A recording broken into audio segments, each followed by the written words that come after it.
નમસ્કાર. નમસ્કાર. ન માનો અમે એમ હારી જવાના, ભલે આપો પથ્થર તરાશી જવાના. શબ્દો જ્યારે હૃદયને સ્પર્શે છે ત્યારે તે કવિતા બને છે, અને કવિતા જ્યારે સંવેદનશીલ હોય ત્યારે એ સ્ત્રીની કલમને અડકે છે, અને એમાંથી અનેક સ્ત્રીઓની વ્યથાના, કથાના પડઘા સંભળાય છે. આજે જેમના સાથે વાત કરવી છે તેઓ એવું કહે છે કે માથા અફાળવાથી દિવાલો તૂટતી નથી. તમે તમારી શક્તિને વધારો અને એનાથી ઉપર ઉઠી જાઓ તો તમને કોઈ રોકી શકવાનું નથી. એના પહેલા એમના શબ્દોમાં એક અનેરો આશાવાદ છે, અને તેઓ એવું કહે કે સ્વાભિમાનના ભોગે તો મને સ્વર્ગ પણ ન ખપે. આવું કહેનાર આજે આપણી સાથે સંવાદમાં છે અદ્ભુત લેખિકા, કવિત્રી અને અધ્યાપિકા ડૉક્ટર ઉષા ઉપાધ્યાય. બેન, આપનું ખૂબ ખૂબ સ્વાગત છે. આનંદ છે. આજે આપની સાથે સાહિત્ય સર્જનની વાત કરવી છે. મહિલા દિવસ છે તો એ નિમિત્તે સ્ત્રી સશક્તિ વિશે અને સ્ત્રી સર્જન વિશે અનેક રસપ્રદ વાતો કરવી છે. મને પ્રથમ એ પ્રશ્ન થાય કે આપ ઉષા ત્રિવેદીમાંથી ડૉક્ટર ઉષા ઉપાધ્યાય બનવા સુધી એક લાંબી સફર ખેડી છે, પણ એની શરૂઆત ક્યાંથી થઈ અને શરૂઆતના તબક્કા વિશે થોડીક વાતો કરો. બહુ સરસ પ્રશ્ન કર્યો છે. ઉષા ત્રિવેદી તરીકે જે શરૂઆત કરી એને જો હું યાદ કરું તો મારે પાછે પગલે ભૂતકાળમાં બિલીમોરા સુધી જવું પડે. મારા પ્રાથમિક શાળાના એ વર્ષો હતા. 5, 6, 7 ધોરણ અભ્યાસ મેં બિલીમોરામાં કરેલો. પપ્પા ગુજરાત વિદ્યુત બોર્ડમાં એન્જિનિયર હતા, અને એ વર્ષોની અંદર ત્યાં મેં પ્રકૃતિનું જે રસપાન કર્યું. દક્ષિણ ગુજરાત તમે જાણો છો, પ્રકૃતિથી સમૃદ્ધ પ્રદેશ આખો, સહજ સરળ માનવીઓ અને સુંદર પ્રકૃતિ. એની સાથે જ ત્યાં મારા મમ્મી, મારા જન્મ પછી જેમણે એસએસસીની પરીક્ષા પાસ કરેલી, એમને વાંચનનો ખૂબ શોખ હતો, અને મારી પાસે પુસ્તકો મગાવે જે સ્કૂલની લાઇબ્રેરી હોય એમાંથી. એટલે હું મેસેન્જર તરીકે પુસ્તકો લઈ આવું અને પાછી સ્કૂલમાં જમા કરું.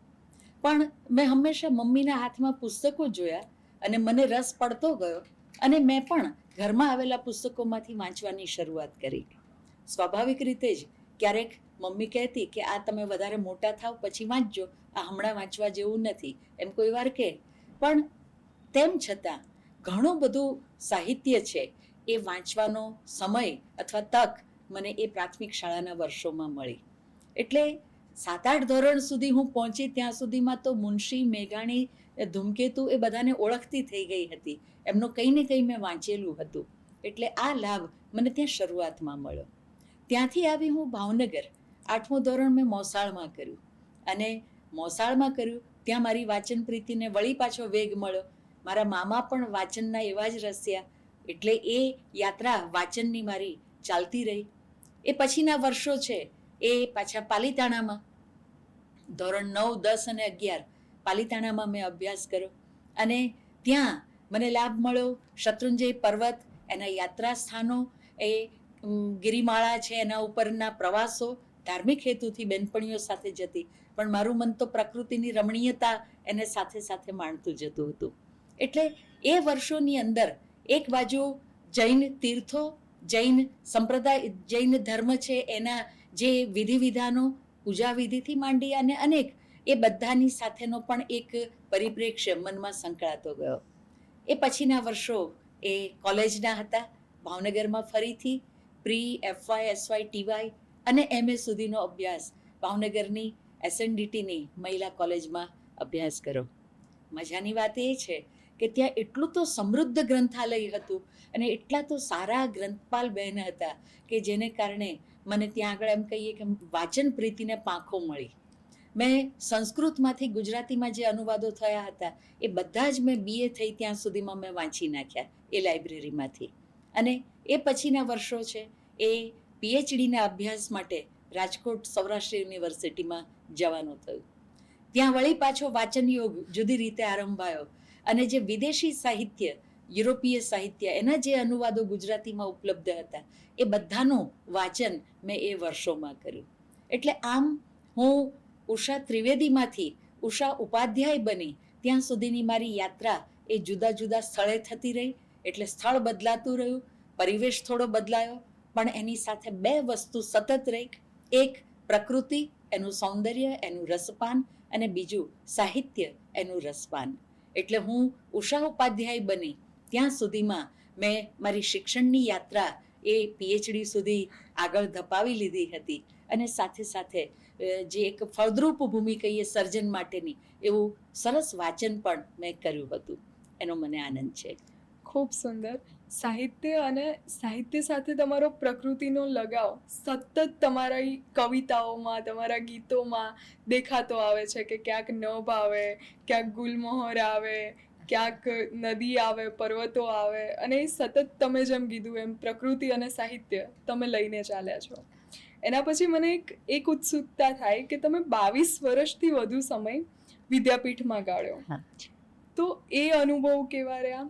અત્યારે તમારા જે ભણાવેલા વિદ્યાર્થીઓ છે એ પણ આગળ ખૂબ સુંદર કામ કરી રહ્યા છે, તો એ કેવી લાગણી છે અત્યારે? વિદ્યાપીઠના મારા વર્ષો છે એ હું એમ કહીશ કે મારા અધ્યાપક તરીકેના જીવનના ઉત્તમ વર્ષો છે. કારણ કે મારા મનમાં એક ભાવના હતી દેશ માટે કશુંક કરવાની, સમાજ માટે કશુંક કરવાની. મારા પપ્પા 1942ની લડતના સક્રિય આંદોલનના લડવૈયા હતા. એટલે એ આઝાદ ભારત માટેની જે લડત હતી એના સાથે જોડાયેલા મારા પિતાને કારણે રાષ્ટ્ર માટેની પ્રીતિના સંસ્કાર મને નાનપણથી મળ્યા હતા. એટલે રેંટિયો મારે માટે નવી વસ્તુ નહોતી, કાંતણ મારે માટે નવી વસ્તુ નહોતી. પપ્પાને કારણે એ બધાનો સંપર્ક મને નાનપણથી થયો હતો. અને બીજું દેશ પ્રીતિ. પણ એની સાથે 1982માં મારા દીકરા કૌશલનો જન્મ થયો અને 1984માં મારી દીકરી જિગીશાનો જન્મ થયો. 1985માં હું પૂર્ણ સમયની અધ્યાપક બની. આમ જોઈએ તો પીએચડી થઈ ગઈ હતી, ફૂલ ટાઈમ પ્રોફેસર થઈ ગઈ, એટલે જિંદગીમાં કશું કરવાનું બાકી ન રહે. પણ એવું તો મને ફાવે નહીં. જે વાંચન પ્રીતિ હતી એ મને સતત નવું વંચાવે. વાંચવું એટલે લખવા માટેના વિચારો મનમાં ચાલુ થાય. એટલે વાંચન અને લેખન એ સતત મારી સાથે રહ્યું. પણ મારા મનમાં એક જે ભાવના હતી દેશ માટેની, તો સંતાનોના જન્મ પછી મારા મનમાં બહુ સ્પષ્ટ એક વાત હતી કે હું સંતાનો છે એને બીજાને ભરોસે મૂકીને સમાજ સેવા કરવા બહાર નીકળું એ તો બિલકુલ બરાબર નથી. પણ સમાજ સેવા તો મારે કરવી હતી. એટલે જે વિદ્યાપીઠમાં હું આવી, 1998માં હું વિદ્યાપીઠમાં જોડાઈ, એ પછી લગાતાર 22 વર્ષ. વચ્ચેના વર્ષોમાં મને બહાર બીજી યુનિવર્સિટીમાંથી ઓફર પણ હતી કે અમારે ત્યાં આવી જાઓ તો 11 થી 6 તમારે આ રીતે બંધાઈને કામ ન કરવું પડે, કાંતવું ન પડે. અને મેં બહુ પ્રેમથી તરત જ જવાબ વાળ્યો હતો કે મારી વિદ્યાપીઠ ભલી, મને આ સંસ્થા ગમે છે. એનું એકમાત્ર કારણ હોય તો એ હતું કે વિદ્યાપીઠમાં રૂરલ અને ટ્રાઇબલ વિસ્તારના વિદ્યાર્થીઓ લગભગ એમ માનો કે 97% વિદ્યાર્થી, 95 થી 97% વિદ્યાર્થી રૂરલ અને ટ્રાઇબલ એરિયાના હોય. અને એમને જ્યારે હું ભણાવું ત્યારે મારા મનમાં એક વાત બહુ સ્પષ્ટ રહેતી હતી, બહુ ભાવનાત્મક રીતે એ વાત રહેતી હતી કે એમને હું માત્ર ડિગ્રી માટે નથી ભણાવતી, પણ એમનું અપલિફ્ટમેન્ટ થાય, એમને સારી નોકરી મળે, એને માટે મારે તૈયાર કરવાના છે. એટલે સ્પર્ધામાં બહારની દુનિયામાં એ જાય તો ક્યાંય પાછા ન પડે. એટલે એ MA સેમેસ્ટર 1માં દાખલ થાય ત્યારથી હું એમને નેટ અને JRF યુજીસીની પરીક્ષા એનો ખ્યાલ આપી દેતી હતી અને એમને સમજાવતી હતી કે MAની તૈયારીની સાથે સાથે જો તમે નેટ JRFની પણ તૈયારી કરો તો શક્ય છે કે એક બાજુ તમારા હાથમાં MA પાસ કર્યાની ડિગ્રી આવે, બીજી બાજુ તમે નેટ પાસ હો એટલે પ્રોફેસર થવા માટે ક્વોલિફાઈડ થઈ ગયા હો. અને મારા અનેક વિદ્યાર્થી એ રીતે નેટ અને JRF થયા છે અને એ આજે પ્રોફેસર થઈ અને એમના પછીની પેઢીઓ છે એને તૈયાર કરી રહ્યા છે. મને કહેતા આનંદ અને ગૌરવ થાય કે ગુજરાતના કોઈ પણ ખૂણે જાઉં, ક્યાંક ને ક્યાંક મારો વિદ્યાર્થી કાં તો પ્રોફેસર છે કાં તો શિક્ષક છે, મને મળીને ખૂબ રાજી થાય છે, જૂના સમયને સંભાળે છે અને અમે સૌ સાથે મળીએ છીએ ત્યારે અમારો એ જે સુવર્ણ સમય હતો અધ્યાપન અધ્યયનનો એને અમે યાદ કરીએ છીએ. ખૂબ સુંદર વાતો અને ખૂબ સુંદર અનુભવો. તમે જેમ કહ્યું કે મને સમય બગાડવો ના ફાવે, તમે એકવાર ચીનુભાઈ જોડે બસમાં બેસીને જે છંદ શીખ્યા હતા એ બહુ રસપ્રદ પ્રસંગ છે. અમારા દર્શકોને એ પ્રસંગ વિશે વાત કરો. હા, તમે બરાબર નોંધ્યું છે કે મને સમય બગાડવો સહેજ પણ ન ફાવે, એટલા માટે કે મનમાં એટલા બધા વિચારો છે, કામ કરવાની યાદી એટલી મોટી છે, એટલે 2 કામ પૂરા થાય તો 22 બીજા નવા હજુ રાહ જોતા ઊભા હોય, એટલું મારા મનમાં ચાલતું હોય છે. અને મેં કહ્યું શરૂઆતમાં એ રીતે, બાળકો છે, પરિવાર છે, તો એને માટેની જવાબદારીને ભોગે કશું કરવું નથી. એટલે મને જ્યાં જે સમય મળે એનો સદુપયોગ કરવો એ મારી એક શરૂઆતથી જ આદત રહી છે. એટલે તમે જે પ્રસંગની વાત કરો છો એમાં એવું હતું કે હું ગુજરાતીનો અધ્યાપક સંઘ એની મંત્રી બની હતી. ગુજરાતીનો અધ્યાપક સંઘની પ્રથમ મહિલા મંત્રી બનવાનું સદભાગ્ય મને મળ્યું હતું. અને અધ્યાપક સંઘના એક આયોજનને નિમિત્તે, કાર્યક્રમને નિમિત્તે વ્યારા જવાનું થયું હતું. હવે વ્યારા છે એ જે સમય હતો 95-97 આસપાસનો, એટલે ત્યારે કંઈ આજની જેવી લક્ઝરી બસોની કે ટેક્સીની એવી સુવિધાઓ નહોતી. એસટી બસમાં જવાનું હતું. એ વર્ષોમાં હું ભાવનગર હતી. ભાવનગરથી અમદાવાદ આવી. અમદાવાદથી છે જે કોઈ અધ્યાપક મિત્રો જવાના હતા વ્યારા, અમે બધા સાથે ગયા. દિવસ આખો સેમિનાર ચાલ્યો અને સાંજે પાછા ફરતા એસટી બસમાં, તમને એસટી બસનો ખ્યાલ છે, એક તરફ 3ની સીટ હોય, એક બાજુ 2ની સીટ હોય.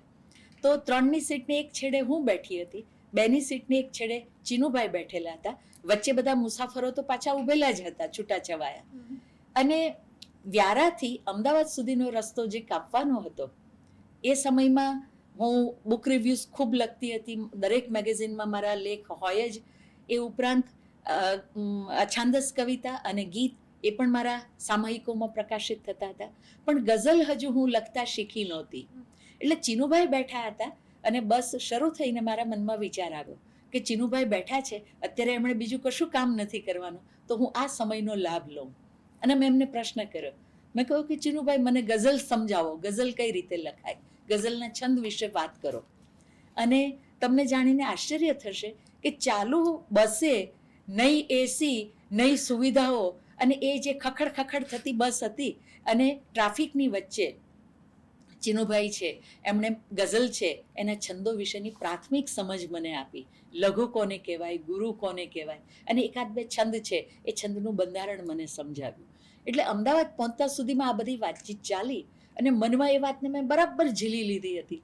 પછી તો લઘુગુરુ મારા મનમાં એવા ચાલ્યા કે હું ક્યાંક બહારગામ જતી હોઉં અને મને રસ્તા ઉપર દુકાનના બોર્ડ દેખાય તો એમાં પણ મને લઘુગુરુ વંચાવવા માંડે.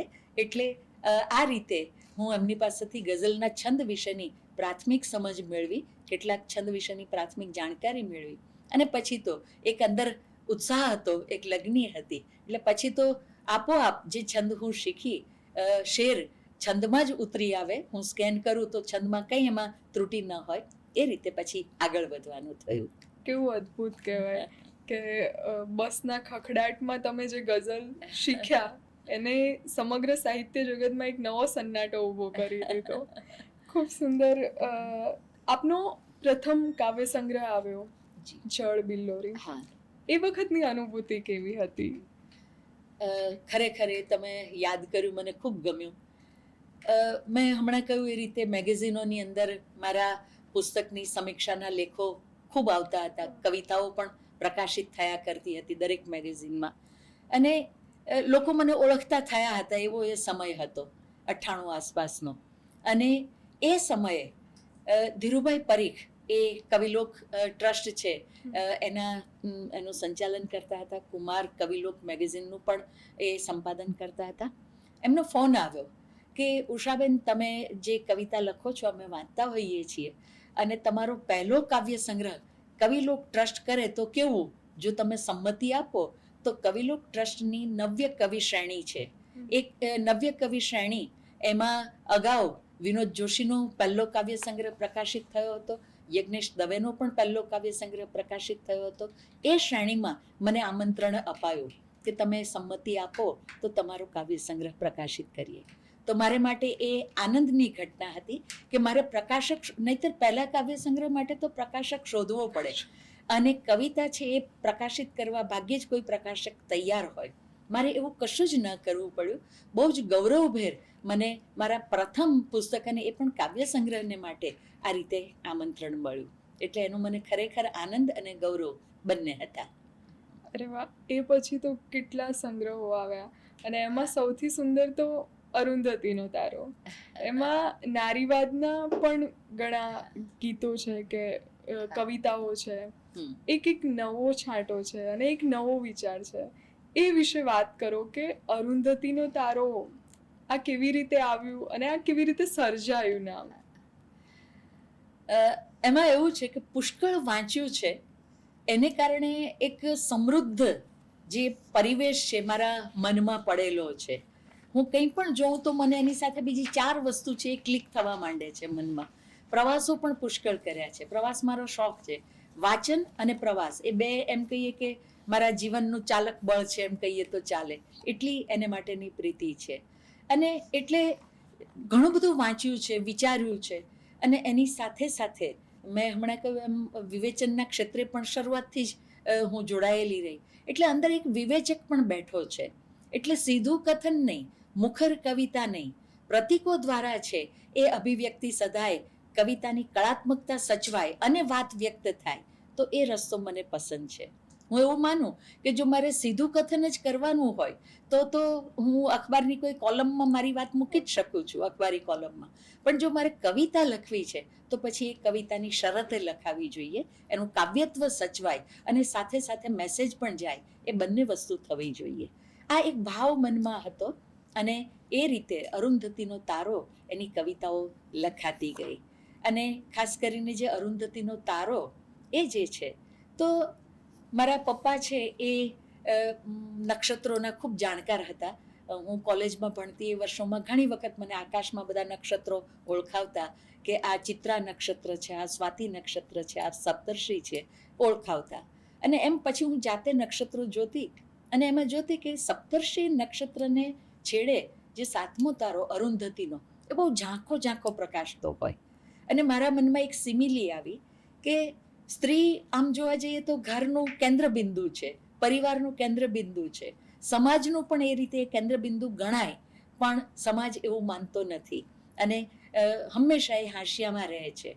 એટલે આ એક વાત મનમાં પડેલી હતી. અને અન્યાય અત્યાચાર એ તો છે જ, બે હિસાબ છે, એની સામે પણ ખૂબ દુઃખ અને રોષ બંને છે. તો એ બધી વાત જે પડેલી હતી એમાંથી આ અરુંધતીનો તારો એ શીર્ષક મને સૂઝ્યું. અને કવિતા જે છે તો એમાં પણ મેં લખ્યું છે મારી પ્રસ્તાવનામાં પણ કે જે સપ્તર્ષિ નક્ષત્રને છેવાડે જે 7મો તારો ઝાંખું પાંખું પ્રકાશે છે એ પૂર્ણ તેજે પ્રકાશે એવું ભવિષ્ય આવે એવું આપણે ઈચ્છીએ. તો એ એક જે ભાવના હતી કે છે તો ખરું એના અસ્તિત્વનો થોડો સ્વીકાર તો થયો છે, પણ પૂર્ણ સ્વીકાર હજુ સમાજમાં થવો બાકી છે. તો એ વાત એની અંદર પડેલી છે. ખૂબ સુંદર. તમે જે વાત કરી કે પ્રતીકોથી તમે વાત કરો છો, એટલે પેલી કહેવત મને સાચી લાગી કે જ્યાં ન પહોંચે રવિ ત્યાં પહોંચે કવિ.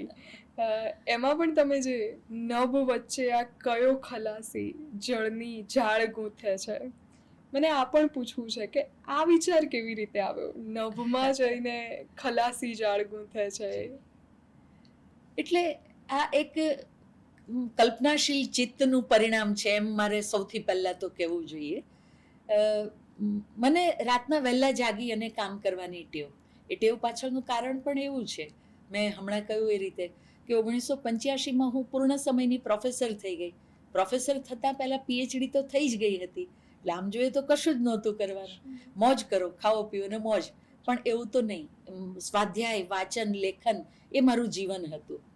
હવે મારા બાળકો નાના, પરિવાર, અધ્યાપન કાર્ય એની જવાબદારીઓ, તો વાંચવાનો સમય ઓછો મળે. અને રાત્રે હું 9 વાગે ઘરનું બધું જ કામ પતાવી બંને બાળકોને વાર્તા કહી અને સુવડાવું અને પછી કહું કે હું હમણાં આવું છું એમ કરીને એ અડધા ઊંઘમાં હોય ને હું ડ્રોઈંગ રૂમમાં મારું રાઇટિંગ ટેબલ હતું ત્યાં જઈને બેસું. ત્યાં બેમાંથી એકની બૂમ આવે, મમ્મી તું ક્યારે આવે છે? અને સંતાનોથી વધારે તો કશું ના હોય. એટલે હું મારું બધું જ લખવા વાંચવાનું સમેટી અને એમની સાથે સુવા જતી રહું. એટલે મને અજંપો થવા માંડ્યો થોડો વખત ગયો ત્યાં કે હું નવું કંઈ વાંચી જ ન શકું, લખી જ ન શકું, એ તો મજા નથી આવતી. તો પછી મેં રસ્તો શોધ્યો કે રાત્રે એમની સાથે જ સૂઈ જવાનું અને પછી સવારે વહેલા 3 વાગે જાગી જવાનું. 3 થી 6નો સમય મારે જે લખવું, વાંચવું, જે કામ કરવું હોય એ સમય મારો. દુનિયામાં કોઈને ત્યારે મારી કશી જરૂર ન હોય, એ સમય મારો. અને 6 વાગ્યા પછી હું દુનિયાની, પછી બધો જ સમય દુનિયા માટેનો. આવી રીતે મેં સ્પેસ મારે માટેની ઊભી કરી. અને આ મારી ટેવને લીધે એક વખત અહીંયા અમદાવાદમાં સચિન ટાવરમાં અમે રહેતા હતા અને 9મે માળે આમ જાગી જરા હું અને જાગીને પાણી પીધું ને જોયું તો હજુ તો 2 વાગ્યા હતા. તો મને એમ થયું કે થોડી વાર સૂઈ જાઉં. સૂવા ગઈ ત્યાં અચાનક પંક્તિ આવી. અચાનક સૂવા ગઈ, હજુ સૂતી નહોતી ત્યાં આ પંક્તિ આવી કે નભ વચ્ચે આ કયો ખલાસી જળની જાળ ગૂંથે છે. અને એકદમ જાગી ગઈ કે આ તો કવિતા રાણી પધાર્યા છે. અને પછી બેઠી થઈ, લખવાનું શરૂ કર્યું. આરંભની પંક્તિ, પહેલી કડી એ બધું બરાબર ચાલ્યું. પછી બીજી કડી આવી તો ખરી, પણ એ પછી બધું જોડ્યું હતું એવું જ મને લાગ્યું. મૂકી દીધું ફાઇલમાં, કાચું કામ ગમે નહીં, મૂકી દીધું. 4 મહિના પછી પાછી ફાઇલ જ્યારે ખોલી, રાત્રે આમ જ જાગીને કશુંક નવું શું કરવું એમ વિચારતી હતી અને ફાઇલ ઉથલાવી, એમાં આ અડધી લખાયેલી કવિતા મને મળી. અને પછી એ વાંચતાની સાથે જે તાર જોડાઈ ગયા, તો બીજી કડી જેને લાભશંકર ઠાકર અને ચંદ્રકાંત ટોપીવાળા સાહેબ કોસ્મિક ઇમેજ કહે છે, એવી ઇમેજ એમાં બીજી કડીમાં પછી પ્રગટી આવી. એટલે નભ વચ્ચે આ કયો ખલાસી એ કલ્પના છે, એ અંદરથી પ્રગટી છે. મેં કંઈ વિચારીને એવી કોઈ કલ્પના મૂકવી એવું ધાર્યું નહોતું, પણ એ એક વખત પ્રારંભ થયો અને પછી એની મેળે ઉતરતું ગયું છે એની આસપાસ. એ ઈશ્વરની કૃપા છે. એટલે આપણે કવિતા લખતા નથી, જાતે આવે છે. જાતે આવે છે. એ પછી મેષ આપની સુંદર ઓહ. રચના છે. બરાબર. મને એ વિશે થોડીક વાત કરો. એ ખરેખર બહુ જ ઊંડી પીડામાંથી જન્મેલી કવિતા છે. મારા મનમાં હંમેશા, એટલે આજે પણ આપણે જાણીએ છીએ આજની તારીખમાં દુનિયાના કેટલા દેશોની વચ્ચે અત્યારે યુદ્ધ છે અને હિંસા છે. એટલે મારા મનમાં કાયમનો આ પ્રશ્ન રહ્યો છે કે ક્યારેય તે કાગડો છે એ કાગડાને મારી નથી નાખતો, ક્યારેય ચકલી છે એ ચકલીને મારી નથી નાખતી, ક્યારેય કોઈ પશુ, ગાય છે એ બીજી ગાયને મારી નથી નાખતી. એક માણસ જ એવો છે જે સૌથી બુદ્ધિશાળી કહેવાય છે, જે ઈશ્વરનું પ્રિય સંતાન કહેવાય છે. એ માણસ જ એક માણસ બીજા માણસને મારી નાખે છે. આ જે હિંસા છે એ કાયમ મનને પીડા આપે છે. અને એ હિંસાની જે પીડા છે એમાંથી ઉતરી આવેલી આ કવિતા છે. અને મેષના પ્રતીકથી ત્યાં મેં જે છેલ્લી પંક્તિઓ છે કે કોની છઠ્ઠી માટે પડાઈ હશે આટલી બધી મેષ, તો એ કયો દૈત્ય જન્મ્યો છે કે જેને માટે આટલી બધી મેષ પાડવામાં આવી છે, એવી એક કલ્પના. અને એ પણ અંદરથી પીડામાંથી ઉતરેલા એ શબ્દો છે. વ્યથા અને પીડા, સંવેદનશીલ કલમ દેખાય ત્યારે, જ્યારે આવી કવિતાઓ લખાય ત્યારે. એ પછી આપને એક સુંદર લખી છે પંક્તિ કે મિસ્કીન ચીનુ રાજેન્દ્ર છે જો મંચ પર, તો ખુદ સમય આવી કવિને દાદ દે ને કેટલું સૌભાગ્ય છે આ આપણું, ગરવા કવિજન આજે અમને દાદ દે. કેવી અનુભૂતિ હતી આ? બહુ જ મજાની વાત તમે યાદ કરી. આ મારા કાવ્યલેખનના શરૂઆતના વર્ષોમાં લખાયેલી ગઝલ છે. અને એ શરૂઆતના વર્ષોમાં 1991 થી 1998 હું ભાવનગર યુનિવર્સિટીના ગુજરાતી ડિપાર્ટમેન્ટમાં અધ્યાપક હતી. અને એ વખતે શહેરની સાંસ્કૃતિક પ્રવૃત્તિઓ, સાહિત્યિક પ્રવૃત્તિઓ એમાં ખૂબ સક્રિય હતી. અને ભાવનગરમાં કવિ સંમેલન થયું હોય અથવા દૂરદર્શનમાં પણ હોય તો એમાં કવયત્રી તરીકે મને હંમેશા આમંત્રણ રહેતું. તો એ વખતે ભાવનગરમાં એક કવિ સંમેલન વખતે રાજેશ વ્યાસ મિસ્કિન, ચીનુ મોદી, આ બધા જ વરિષ્ઠ કવિઓ, રાજેન્દ્ર શુક્લ એ મંચ ઉપર હતા અને મારે કાવ્યપાઠ કરવાનો હતો. અને હું તો જુનિયર હતી એ વખતે, પણ એ વખતે સારી કવિતાનો મેં પાઠ કર્યો હોય અને આ 3 વરિષ્ઠ કવિઓ એમના મોંમાંથી વાહ એમ બોલાઈ ગયું હોય તો મને એનો રોમાંચ હતો. અને એ રોમાંચમાંથી ઉતરેલી આ પંક્તિઓ છે. એ પછીથી જે આ રોમાંચ મને થતો હતો એણે લખાવેલી આ ગઝલ છે. રાજેન્દ્ર શુક્લ હોય કે મિસ્કિન હોય તો અદ્ભુત કવિઓ છે જ, તો એમના મોઢેથી વાહ નીકળે અને પછી આવી પંક્તિઓ રચાય જ. આપને શાંતિ નિકેતન અત્યંત પ્રિય છે. એના વિશે વાત કરો. હા, તમે મને બહુ જ ગમતો વિષય એવો છેડ્યો છે કે મન અનેક સંસ્મરણોમાં જતું રહે છે. શાંતિનિકેતન ખૂબ પ્રિય, કવિ રવિન્દ્રનાથ ટાગોર ખૂબ પ્રિય. આમ હું યાદ કરું તો મને યાદ નથી આવતું કે મેં પહેલવેલી રવિન્દ્રનાથની કવિતા ક્યારે વાંચી. મને એમ જ લાગે કે જાણે હું તો બહુ શરૂઆતથી એમને ઓળખું જ છું. આટલું બધું એમના સાહિત્યનું વાંચન કર્યું છે, એટલી બધી એમની કવિતા પ્રિય છે. એમની કવિતાનો ગુજરાતી અનુવાદ જેમાં ગ્રંથસ્થ છે એ ગીત પંચશતી મારું પ્રિય પુસ્તક છે અને અનેક વખત એ પુસ્તક મેં વાંચ્યું છે. એટલે જ્યારે 1991માં પહેલી વખત કલકત્તા ગઈ, એ વખતે તો શાંતિનિકેતન જવાનું ન બન્યું, પણ એના પછી 3 વર્ષ પછી ફરી વખત પાછી ગઈ શાંતિનિકેતન. અને ત્યારે નક્કી કરીને જ ગઈ હતી, દિવસની એવી ગોઠવણ કરીને ગઈ હતી કે હું કલકત્તાથી શાંતિનિકેતન જઈશ. અને અત્યારે યાદ કરું છું તો પણ એ બધા સ્મરણ તાજા થાય છે. વહેલી સવારે 6 વાગ્યાની 6 આસપાસની ટ્રેન હતી. એટલે જેમને ઘરે હું રોકાઈ હતી, આપણા ગુજરાતી સમાજના પરિવારો, એમણે ટેક્સીની વ્યવસ્થા કરી આપેલી. હાવરા સ્ટેશન પહોંચી અને ટ્રેન કઈ હતી તો એ પણ મજાનો વાત છે કે બંગાળના લોકોમાં જે સાહિત્ય પ્રીતિ છે ને એ અદ્ભુત છે. અદ્ભુત એટલે અદ્ભુત છે.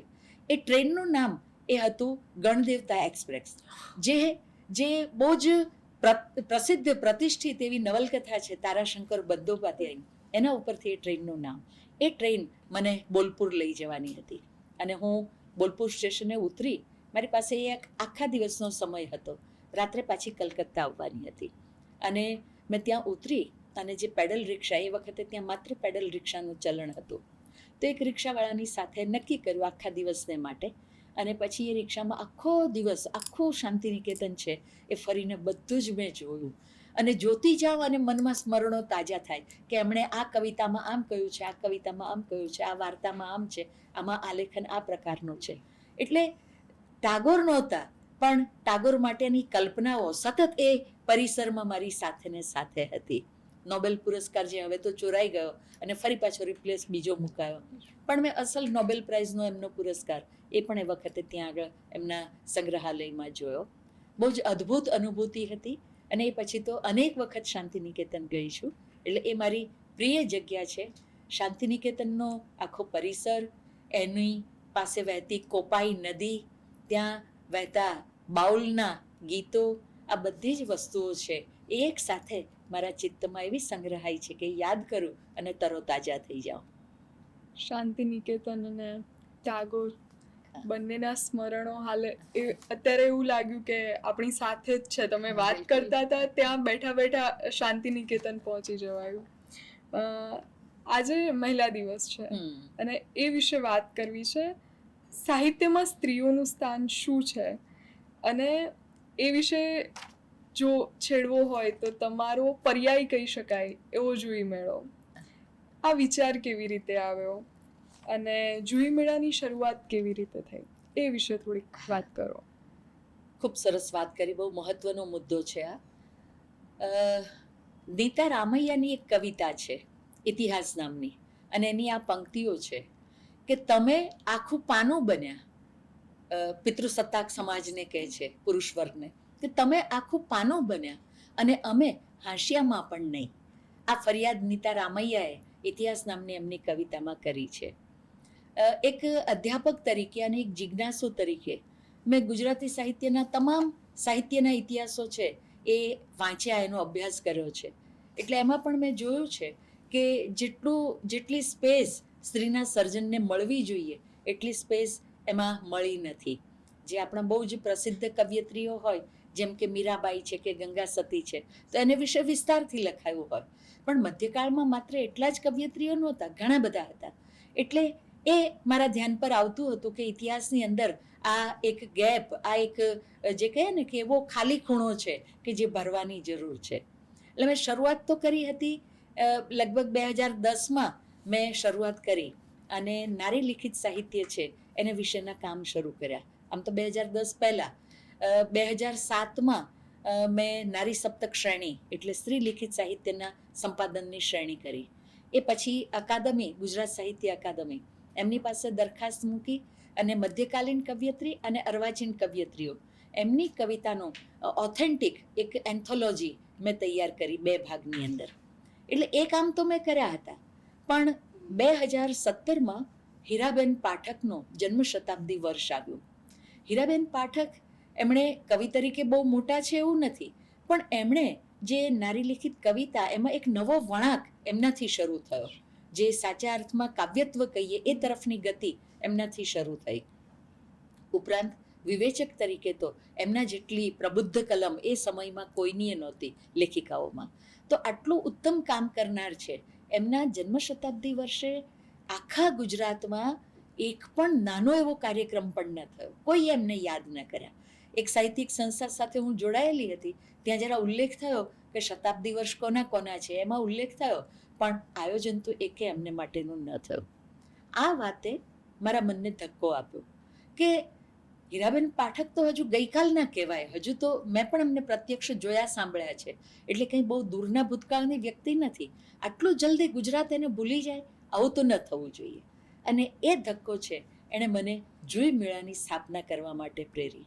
એક એવો ફૂલફ્લેજ મંચ હોય કે જેના પર ગુજરાતી લેખિકાઓ, આપણા સ્ત્રી કલાકારો એ બધા મુક્ત રીતે અભિવ્યક્તિ કરી શકતા હોય અને એમનું સર્જન વ્યાપક રીતે સમાજ સુધી પહોંચતું હોય. એટલે આમાં એવું છે કે જે દેખાય તેની જ નોંધ લેવાય, જે સંભળાય એની જ નોંધ લેવાય.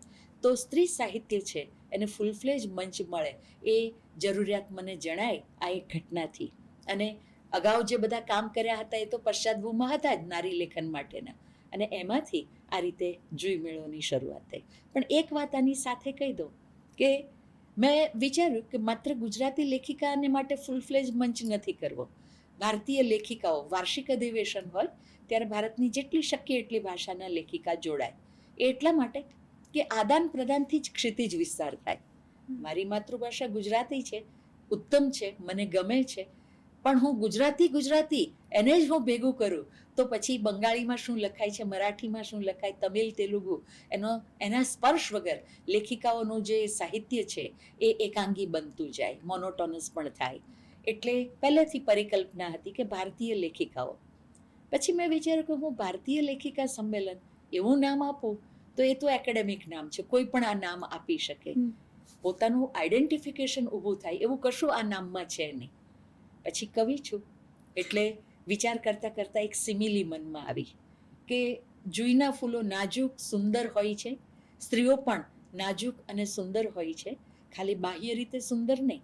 ભારતીય સ્ત્રી છે એ હૃદયથી પણ સુંદર હોય છે. પહેલાં પરિવારનો વિચાર કરશે, પછી પોતાનો, એ એના હૃદયની સુંદરતા છે. અને બીજું કે સામાન્ય રીતે સ્ત્રીઓ છે ને ક્યાંય પણ જવાનું હોય તો એકલી નથી જતી. એ એની બેનપણીને કે પડોશણને કહેશે કે હું જાઉં છું, ચાલ ને તું પણ સાથે આવ ને આપણે સાથે જઈએ. એમ 2-5ના ઝુમખામાં એ જવાનું પસંદ કરશે. તો જોઈ પણ ગુચ્છામાં ખીલે છે, એકલું ફૂલ નથી ખીલતું. આ સિમિલી આવી મનમાં, અને એમાંથી પછી જુઈ મેળો એવું નામ આવ્યું. અને કોઈ એવી ધન્ય ક્ષણે એ જુઈ મેળો નામ સ્ફુર્યું હશે કે આજે વિશ્વભરમાં એની સુવાસ ફેલાઈ ચૂકી છે. અને એમાંથી તો કેટલા કવિત્રી આવ્યા, અને ખરેખર એ જુઈનો જે તમે સુગંધ છે એ વિશ્વ ફલક ઉપર ફેલાવી છે એવું કહી શકાય. તમે હીરાબેન પાઠકની વાત કરી, ત્યાંથી લઈને અત્યાર સુધી તમે સતત બદલાતો સમય જોયો છે. શું લાગે છે, સ્ત્રીઓ ક્યાં છે, કેટલી પ્રગતિ કરી છે અને કેટલી જરૂર છે હજુ? તમારો શું મત છે એમાં? જે એક દીર્ઘ પટ ઉપર હું નજર નાખું, હું કોલેજ કરતી હતી ત્યારથી માંડીને આજ સુધીનો સમય, તો મને તરત દેખાય છે કે ઘણા પરિવર્તન આવ્યા છે. તમે માનશો, ભાવનગર જેવા મોટા શહેરમાં જ્યારે હું MA કરતી હતી ત્યારે મારા MAના વર્ગમાં અમે માત્ર 4 વિદ્યાર્થીનીઓ MA કરતા હતા. આટલા જ એનરોલમેન્ટ હતા, કોઈ એથી વધારે સંખ્યા MA કરવા બહેનોની આવી નહોતી. એટલે એને બદલે આજે આપણે જોઈએ તો નાના નાના સેન્ટરમાં પણ PG ક્લાસીસ ચાલે છે અને બહેનો અભ્યાસ કરે છે. એટલું જ નહીં, જાહેર જીવનમાં પણ, સર્જનમાં હોય, કળા જગતની અંદર કેટલા સરસ ચિત્રકાર બહેનો છે. જુઈ મેળામાં અમે એમને પણ ચિત્ર પ્રદર્શનો પણ અમે ગોઠવતા હોઈએ છીએ. ચિત્ર, નૃત્ય, સંગીત, આ બધાની અંદર બહેનો છે એ કેટલું સરસ કામ આજે કરી રહ્યા છે.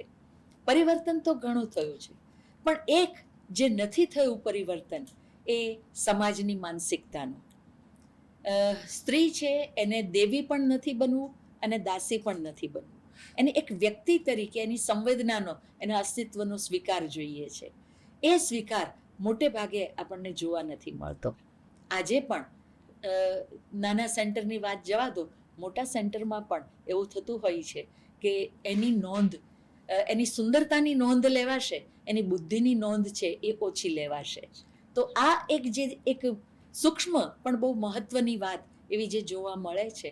અને બીજું જે ખરેખર પીડાજનક છે કે સ્ત્રીને વસ્તુ સમજીને એની સાથે જે અન્યાય થાય છે, અત્યાચાર થાય છે, અને હવે તો હદ છે, નાની 5 વર્ષની બાળકી પણ સુરક્ષિત ન હોય, તો આ જે વિકૃતિ છે માનવ મનની, એ સ્ત્રીની સાથે જે જઘન્ય અપરાધો તરફ લઈ જાય છે.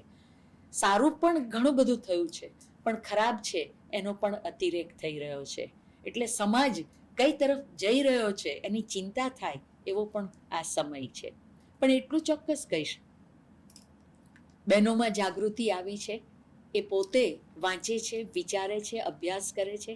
બલકે મને કહેતા આનંદ થાય છે કે ઘણી વખત મેં જોયું છે કે માસ્ટર ડિગ્રીના વર્ગ હોય અથવા તો કોલેજમાં પણ ટીવાય જેવી, એટલે હાયર જરા સ્ટાન્ડર્ડ, તો ત્યાં જો કોઈ એજ્યુકેશન હોય તો બહેનોની સંખ્યા આર્ટ્સમાં તો વધારે છે.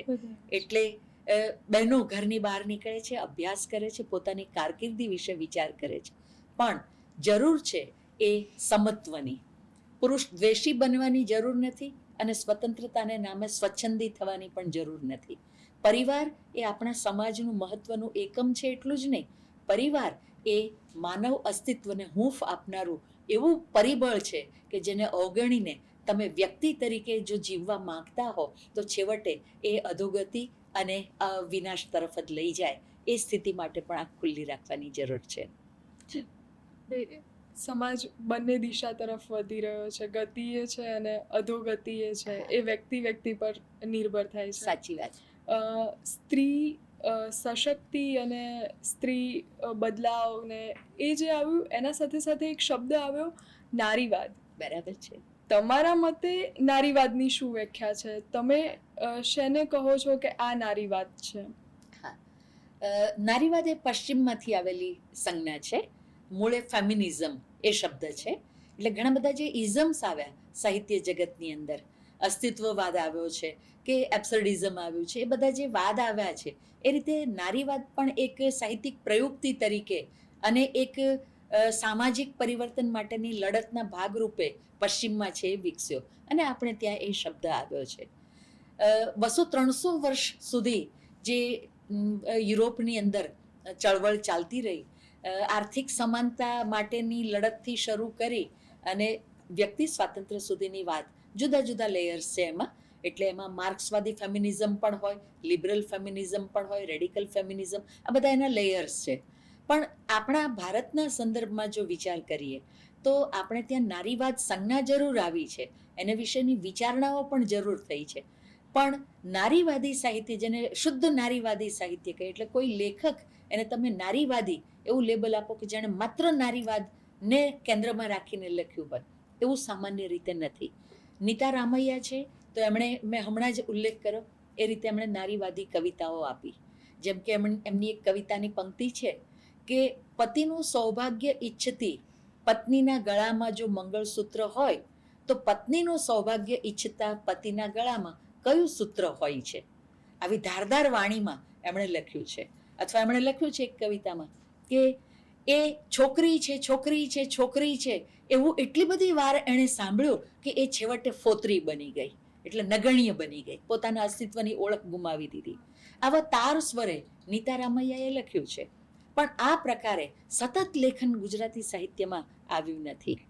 પન્ના નાયક, એમણે સ્ત્રી દેહને કેન્દ્રમાં રાખી સ્ત્રી દેહની અનુભૂતિઓ અને એના પ્રશ્નો, એને સંવેદનાઓ, એને એમણે આલેખ્યા છે.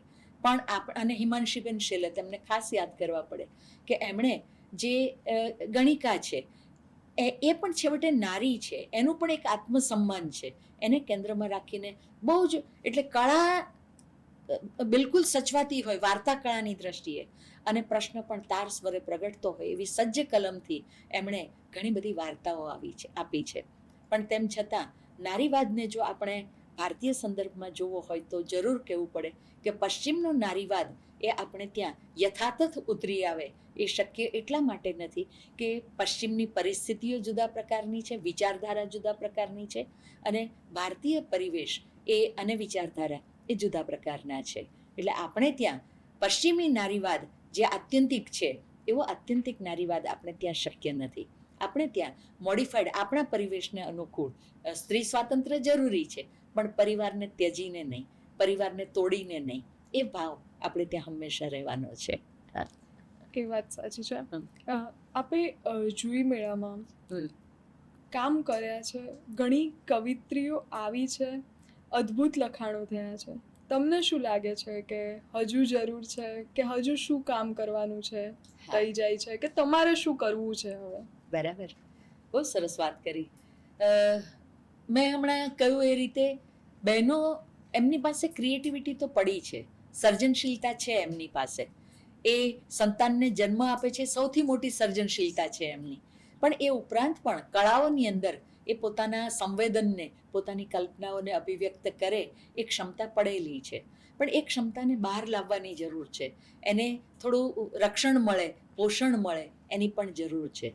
એટલે અમે જુઈમેળોમાં જે કામ કરીએ છીએ, જુઈમેળોના એક ભાગરૂપે જ અમે જુઈ સભા એની શરૂઆત લગભગ 2 વર્ષ પહેલાં કરી, પોણા 2 વર્ષ પહેલાં.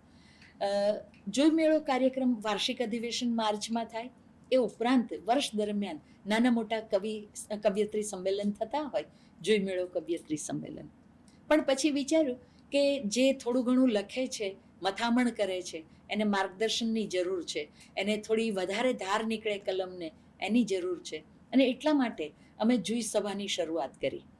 પહેલાં ઓફલાઈન મળતા હતા, પણ ઉનાળો આવ્યો, અમદાવાદનો ઉનાળો, તો મારા જેવા સંવેદનશીલને તરત બહેનોની ચિંતા થાય જ. એટલે વિચાર્યું કે જો 4 વાગે અમારે બેઠક કરવી હોય તો 3 વાગે એમણે ઘરેથી નીકળવું પડે, અને અમદાવાદની લૂ વચ્ચે 3 વાગે નીકળે એ તો અસહ્ય બને. એટલે ઓનલાઈન મેં મિટિંગો શરૂ કરી અને માટેની બેઠકો. અને એ જુઈ સભા અપવાદને બાદ કરતાં નિયમિત રીતે ચાલે છે. અને એમાં નવી કવિતા વંચાય, નવી વાર્તા કે નિબંધ વંચાય, અને જેટલા એમાં જોડાયા છે, સિલેક્ટેડ લોકોને જોડ્યા છે, અને એમના પ્રતિભાવો આવે, ચર્ચા આવે, સજેશન આવે, અને એ રીતે મઠારવાનું કામ પણ એમાં થતું જાય. એટલે એ કામ તો સરસ રીતે ચાલી રહ્યું છે. પણ મારે જે કરવું છે, હજુ કરવાની જે જરૂર મને લાગે છે, 2 ક્ષેત્રો મેં થોડો પ્રયત્ન પણ કર્યો, પણ હજુ એમાં વધારે કરવાની જરૂર છે. સ્ત્રી વિવેચકો આપણી પાસે બહુ વધારે નથી. એટલે ગુજરાતીમાં જે વિશ્વ સાહિત્ય જેણે વાંચ્યું હોય, ભારતીય સાહિત્ય વાંચ્યું હોય, ગુજરાતી સાહિત્ય વાંચ્યું હોય, અને સમધારણ, સમતોલ, તટસ્થ અને ઉત્તમ એવું વિવેચન કરી શકે એવી સ્ત્રી કલમોને હજુ તૈયાર કરવાની જરૂર છે. એટલે અમે એક કૃતિલક્ષી વિવેચન એવી કાર્યશાળા પણ કરી હતી, પણ હજુ એ દિશામાં કરવાનું બાકી છે, અને મારા મનમાં એના આયોજનો ચાલે છે કે હજુ આ કરવાની જરૂર છે. બીજું, સ્વાભાવિક છે, ઘર પરિવાર વચ્ચે સમય ઓછો મળતો હોય, પણ જે અત્યારે સાહિત્યનું સર્જન કરી રહ્યા છે જે બહેનો, એ હજુ વધારે વાંચે એ પણ એટલું જરૂરી છે. એટલે વાંચન પ્રીતિ નથી એવું નહીં, પણ સમયને અભાવે ન કરી શકતા હોય તો એને થોડો ઉત્સાહ વધે વાંચન માટેનો, એ પણ કરવાની જરૂર. અને ત્રીજી જે જરૂર લાગે છે એ અનુવાદની. એટલે આપણું સાહિત્ય છે બીજી ભાષામાં જાય, એને માટેના હિન્દી અંગ્રેજી અનુવાદો થાય. એ લિંક લેંગ્વેજ છે. હિન્દી કે અંગ્રેજીમાં જશે તો એના માધ્યમથી એ ભારતની કે વિશ્વની બીજી ભાષાઓમાં પણ જશે. એટલે અનુવાદકો સારા તૈયાર થાય એ પણ હજુ જુઈ મેળામાં કરવાનું બાકી છે. આવા ખ્યાલ મારા મનમાં પડેલા છે. આવા બધા ખ્યાલ તમારા સફળ થાય અને આપણું સાહિત્ય વિશ્વ સાહિત્ય સુધી પહોંચે, ગુજરાતી દરેક ક્ષેત્ર સુધી જાય એવી આશા. આ સાથે તમે જે વાત કરી કે તમે જે જુઈ સભા છે એ ઓનલાઈન કરી, એટલે તમે એક સારો ઉપયોગ કર્યો કે આપણે ખૂબ ઝડપથી અને ખૂબ સરળતાથી આપણે જોડાઈ શકીએ અને કામ કરી શકીએ. આ સાથે હવે એઆઈનો ટ્રેન્ડ ચાલુ છે, સોશિયલ મીડિયા તો છે જ, સાથે એઆઈ એટલું એક્ટિવ થયું છે કે તમે થોડીક સેકન્ડ્સમાં એને ફ્રોન્ટ આપો અને લખી આપે છે. તો શું અસર કરશે સાહિત્ય પર? તમે શું જોઈ રહ્યા છો? વાત સાચી છે. વર્ષો પહેલાંની વાત કરું તો એ જમાનો એવો હતો, ત્યારે તો ટીવી પણ નહોતા, માત્ર ટ્રાન્ઝિસ્ટર અથવા તો રેડિયો હતા, બાકી કોઈ મોબાઈલ નહીં, ટીવી નહીં, કોઈ ચેનલો નહીં. એ સમયે જે એક ભાઈસ્થાન આવતું હતું સામે, તો પાઠ્યપુસ્તક હોય એની ગાઈડ મળતી હોય, અને એ ગાઈડ ગોખીને વિદ્યાર્થી ટકાવારી તો લઈ આવતો, પણ એનાથી કંઈ એની પ્રજ્ઞા છે એ ખીલતી નહોતી એ રીતે. એ સમયે ભયસ્થાન આ આવ્યું હતું કે ગાઈડ છે, સીધું ગાઈડ વાંચી લો, લીથો વાંચી લો અને પરીક્ષા આપીને ટકાવારી લઈ આવો, મૂળ કૃતિ વાંચી જ ન હોય એવું હતું. મને એવું લાગે છે કે આ એઆઈ પણ લગભગ એના જેવું જ છે. કારણ કે એઆઈ છે એની પાસે જે ડેટા પડ્યો છે, એની પાસે જે કંઈ પડ્યું છે એમાંથી એ ભેગું કરીને તમને આપી શકશે. એની પાસે ડેટા છે પણ એની પાસે માનવ જેવી સંવેદના નથી. આજે આપણે એ એઆઈ કરતાં પણ ઉપર રહી શકીએ એવી જો કોઈ એક જ બાબત આપણા પક્ષે જમા પક્ષે હોય તો તે આપણી સંવેદના છે. માનવીય સંવેદના, એનાથી જેનું સર્જન થાય. દાખલા તરીકે મને જે પંક્તિ સૂજી આવી, નભ વચ્ચે આ કયો ખલાસી જળની જાળ ગૂંથે છે, તો એવું એકાએક કંઈ એઆઈ છે કરી શકશે ને. એને તમે જે ડેટા આપ્યો હશે એને આધારે એ કરશે. એટલે ડેટાને આધારે એ કરશે, એની એક સીમા રહેવાની છે. જ્યારે માણસ છે, સર્જક છે, એ પોતાની સંવેદનાથી અને કલ્પનાથી જ્યારે કરે છે ત્યારે એને માટે અનંત આકાશ ખુલ્લું હોય છે અને કોઈ સીમા નડવાની નથી. નવી પેઢી એઆઈ સાથે અત્યંત જોડાઈ છે. તમને શું લાગે છે, આ પેઢીને સાહિત્યમાં રસ છે? મજાનો પ્રશ્ન છે. એઆઈ સાથે તો જોડાય છે. એઆઈ, ચેટ જીપીટી અને રિસર્ચના ક્ષેત્રની વાત કરું તો કમ્પ્યુટરે કોપી પેસ્ટને એટલું આસાન બનાવી દીધું છે કે એ તો એઆઈ આવ્યા પહેલાંથી શરૂઆત થઈ ગઈ હતી આ બધી. પણ તેમ છતાં હું એવું કહીશ કે નવી પેઢી છે એને સાહિત્યમાં રસ તો છે. કારણ કે સોશિયલ મીડિયા એમાં તમે જોતા હશો, માતૃભાષા ગુજરાતી એમાં કેટલા બધા નવયુવાનો, નવયુવતીઓ એ પોતાની રીતે પોતાની ઉર્મિને કવિતામાં કે નાનકડા માઇક્રોફિક્શનમાં ઢાળી અને લખવાનો પ્રયત્ન કરે છે. શા માટે કરે છે? કારણ કે પોતે સર્જે એનો આનંદ એ જુદી વાત છે. જેને અબ્રાહમ મેસ્લો આત્માભિવ્યક્તિ કહે છે. એ આત્માભિવ્યક્તિનો જે આનંદ છે ને એ અનોખો છે. એટલે નવી પેઢી છે એ વાંચે છે, ભલે ઓછું પ્રમાણમાં, પણ હવે વાંચનના માધ્યમ બદલાયા છે. એ પુસ્તકને બદલે લેપટોપનો ઉપયોગ કરશે, ટેબ્લેટનો ઉપયોગ કરશે, ઓનલાઈન જે કંઈ અવેલેબલ છે એનો ઉપયોગ કરશે. પણ એ પોતાના સંવેદનોને, કલ્પનાને એ સાહિત્યમાં ઢાળવાનો પ્રયત્ન તો જરૂર કરે છે. એનો અર્થ જ એ છે કે સાહિત્ય હજુ એના કેન્દ્રબિંદુમાં છે, એના જીવનના કેન્દ્રબિંદુમાં. એ તદ્દન ફેંકાઈ ગયું હોય એવી સ્થિતિ હજુ તો નથી. અને નવી પેઢીમાં તમે જુઓ, રામ મોરી જેવો સર્જક મળે છે, અજય સોની જેવો સર્જક મળે છે, રિનલ પટેલ કરીને વડોદરાની કવિયત્રી છે, ઉત્તમ ચિત્રકાર છે અને ઉત્તમ કવિયત્રી પણ છે. તો નવી પેઢીના આ નામો આપણને મળી રહ્યા છે. એ જ સૂચવે છે કે નવી પેઢી સક્રિય છે અને સારા પરિણામો આપણી સામે મૂકી રહી છે. તમે જેમ વાત કરી એમ રામ મોરી, અજય સોની ખૂબ સુંદર લખે છે. હવે એમના પછી જે આગળની પેઢીને, જેમને રસ છે સાહિત્યમાં નવું સર્જન કરવું છે, એમને શું સલાહ આપશો? આમ સલાહ તો શબ્દ એવો છે કે આવતાની સાથે દરવાજા બંધ થઈ જાય. પણ તેમ છતાં મારે જો બે વાક્ય કહેવા હોય તો હું એમ કહીશ કે જો તમારે આ આત્માભિવ્યક્તિનું, આત્મ આવિષ્કરણ, એનું સુખ મેળવવું હોય તો તમારે ખૂબ વાંચવું જોઈએ. વાંચવાને કારણે તમારી પાસે કલ્પના, હકીકતો, એનો એક ખજાનો ભેગો થશે. ભાષા ઉપર પણ તમારું પ્રભુત્વ વધશે અને એ વાંચન તમારું વ્યાપક હશે તો એ ડેટાબેઝ, કમ્પ્યુટરની ભાષામાં કહીએ તો એ ડેટાબેઝ તમારા મગજમાં જે પડ્યો હશે એ જ સર્જનને સમયે તમને ખપમાં આવશે.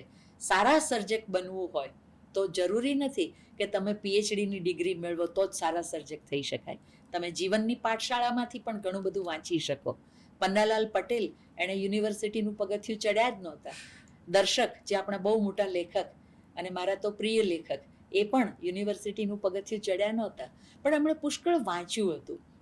પુસ્તકો પણ વાંચ્યા હતા અને લોકજીવન એને પણ બરાબર વાંચ્યું હતું. અને એને કારણે એ મોટા સર્જક થઈ શક્યા. એટલે નવી પેઢીને હું એવું કહીશ કે એઆઈ તમને બધું જ આપશે, પણ જે રેડીમેડ મળે છે એમાં સુવિધા છે, સુખ નથી. સુખ મેળવવું હોય તો આત્મા આવિષ્કરણ એના જેવું સુખ એ કંઈ નથી. અને એને માટે તમારે સજ્જ થવું જોઈએ. પુષ્કળ વાંચો, વિચારો અને અભિવ્યક્તિથી તમે આનંદ પામો, એટલું હું કહીશ. ખૂબ સુંદર. નવી પેઢી ચોક્કસ કોશિશ કરશે. પણ તમે આવ્યા જ છો તો તમારા મુખે કવિતા સાંભળવાની લાલચને હું નથી રોકી શકતી. તો ચોક્કસ તમને ગમતી કોઈ પણ એક કવિતા અથવા પંક્તિ અમને સંભળાવો. જરૂર. મારી એક કવિતા હમણાં તમે જેનો ઉલ્લેખ કર્યો હતો એ જ સંભળાવું. ચોક્કસ. કે નભ વચ્ચે આ કયો ખલાસી જળની જાળ ગૂંથે છે. આ જાળ ગૂંથવાની કલ્પના ક્યાંથી આવી? અને એ પણ આમ ઊંઘમાંથી અડધી જાગી હતી અને આવી કલ્પના ઉતરી આવી. તો મેં જે પ્રવાસો પુષ્કળ કર્યા છે ને, અને એમાં મેં જે દ્રશ્યો જોયા કે ખલાસી છે, પેલો માછીમાર છે, નાવડી લઈને ગયો હોય, જાળ લીધી હોય, પછી જાળ આમ ખોલીને આમ ફંગોળીને નાખે અને માછલા પકડવા માટે જાળ બિછાવે. તો આ દ્રશ્ય જોયું હોય અને કલ્પના છે એ જોડાઈ ગઈ હોય એની સાથે. તો નભ વચ્ચે આ કયો ખલાસી જળની જાળ ગૂંથે છે.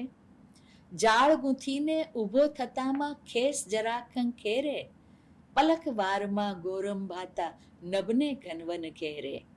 ફરફર ફરફર ફોરા વરસે જાણે કતરણ ખેરે, નભ વચ્ચે આ કયો ખલાસી જળની જાળ ગૂંથે છે.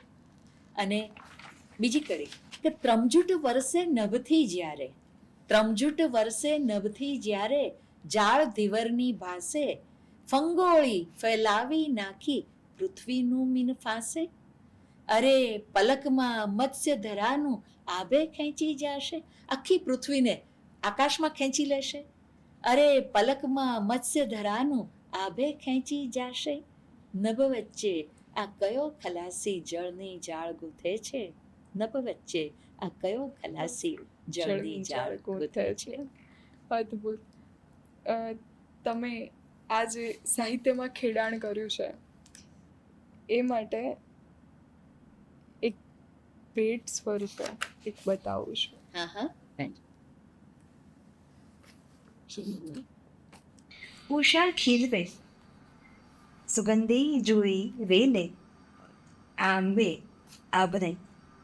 સ્વરચિત હાઇકુમાં સહેજ પણ અતિશયોક્તિ નથી અને હું જુઈ સભાની એક જુઈ હોવાનો ગર્વ અનુભવું છું. જોઈ સભાની એક જોઈ હોવાના ગૌરવ સાથે હું એટલું તો ચોક્કસ કહીશ કે જોઈ સભાના કારણે જ મારા જેવી ઉભરતી લેખિકાને સતત નવું લખવાની પ્રેરણા અને જોશ મળે છે. જુઈ મેળો દ્વારા સર્જનની નવી નવી દિશાઓ ખુલી છે. ખાસ હું કહું મારા માટે તો આદરણીય ઉષાબેને મને શોધપત્રો લખતી કરી. એ વિષય મારા માટે એકદમ નવો હતો. ગદ્ય અને પદ્ય બંનેમાં કામ કરવાની પ્રેરણા જુઈ મેળો થકી મળી છે, જુઈ સભા થકી મળી રહે છે. ઉષાબેન સતત અમારી અંદરની ચેતનાને પારખીને અમને પ્રોત્સાહિત કરતા રહ્યા છે. જોઈ સભા આમ તો કોઈ પરિચયને મોહતાજ નથી.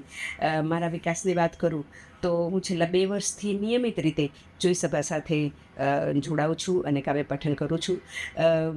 એ દરમિયાન મારી કાવ્યની ભૂલો તો સુધરે જ છે, પણ સાથે સાથે વિવેચનાનો એક ખૂબ સરસ લાભ પણ આમાં મળે છે, કેમ કે દરેકની કવિતાઓની વિવેચના કરવાનો એક સુંદર ઉપક્રમ અહીંયા ગોઠવાયેલો હોય છે.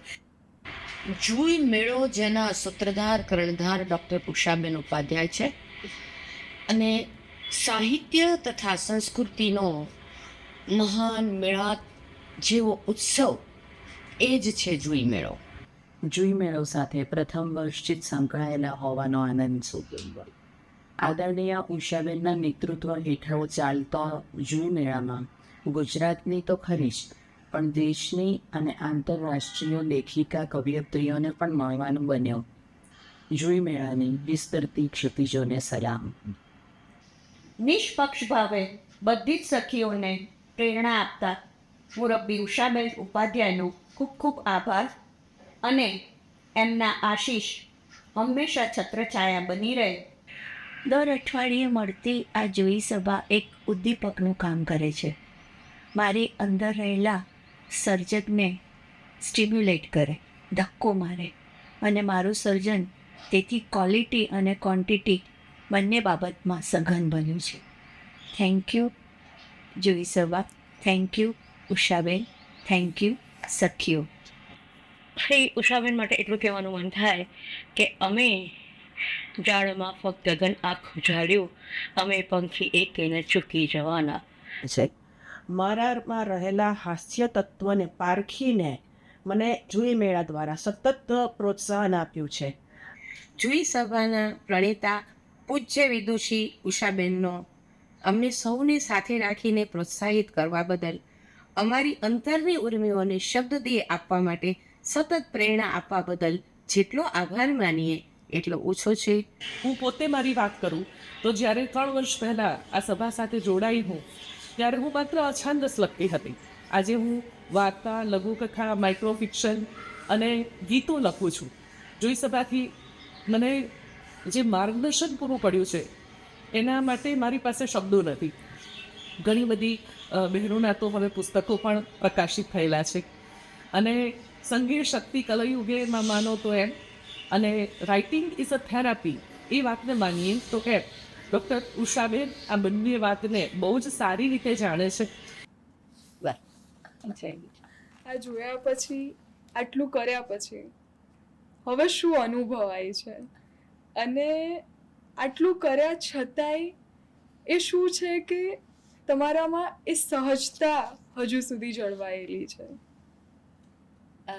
તમે બહુ માર્મિક પ્રશ્ન પૂછ્યો છે. આ જોયા સાંભળ્યા પછી આનંદ તો થાય છે, અને એક જે મારી પરિકલ્પના છે કે બહેનો પાસે ક્ષમતા પુષ્કળ છે, પણ એમને જોઈએ એટલું માર્ગદર્શન કે શક્યતાઓ હંમેશા મળે એવું બનતું નથી. અને એ જોઈ મેળા દ્વારા થઈ રહ્યું છે. એના પરિણામો આ બહેનોએ જે પોતાના પ્રતિભાવ હમણાં કહ્યા, તો લાગે છે કે જોઈ મેળાથી કશુંક નિપજાવી શકાયું છે, એનો આનંદ છે. અને બીજી વાત તમે જે કરી કે આટલી સહજતા, તો કેટલું બધું કરવાનું હજુ તો બાકી છે. મારા મનમાં તો યાદી બહુ મોટી છે, હજુ તો ઘણું બધું કરવું છે, અને એ ઘણું બધું કરવાનું બાકી છે એનો અજંપો છે મારા મનમાં. એટલે પછી એનું અભિમાન તો હું ક્યાંથી કરું કે મેં આટલું કર્યું છે. મને ખબર છે કે હજુ શું કરવાનું બાકી છે, અને એ થાય, એક વસ્તુ પૂરી થશે ત્યાં બીજું કશુંક નવું આવશે મનમાં. એટલે આ અનંત યાત્રા જે છે, ઈશ્વરે અહીંયા મને નિમિત્ત બનાવી છે, એવો પણ એક ભાવ છે. અને જે કંઈ નવા વિચાર આવે છે, મારે માટે જ માત્ર નહીં, સર્વને માટે કરવું, અને એ સર્વને માટેને કર્યાનો જે આનંદ અને સંતોષ છે, એ લાગણી મને સતત પ્રેરે છે અને સાહજિક પણ રાખે છે. સ્વથી સર્વ સુધીની ખૂબ સુંદર યાત્રા તમે ખેડી છે. હજુ સુધી મારા મનમાં એટલા પ્રશ્નો છે કે હું શું પૂછી લઉં, પણ સમયની મર્યાદા છે. સંવાદને અહીંયા પૂર્ણ વિરામ નહીં પણ અલ્પ વિરામ મૂકીશું, અને જ્યારે પણ આપને સમય હોય ત્યારે પાછા જોડાવીશું અને અનેક વાતો કરીશું જોઈ મેળા વિશે, સર્જન વિશે અને સ્ત્રી શક્તિ વિશે. પણ આજના સંવાદ માટે આપનો ખૂબ ખૂબ આભાર. મને પણ ખૂબ આનંદ થયો. તમે બહુ સરસ રીતે પ્રશ્નો પૂછ્યા, અને કેટલીક અગત્યની વાત તમે પ્રશ્ન કર્યા તો હું કહી શકી છું, એનો પણ મને આનંદ છે. ખૂબ આભાર. જોડાયેલા રહો સંવાદ સાથે. ખૂબ ખૂબ આભાર.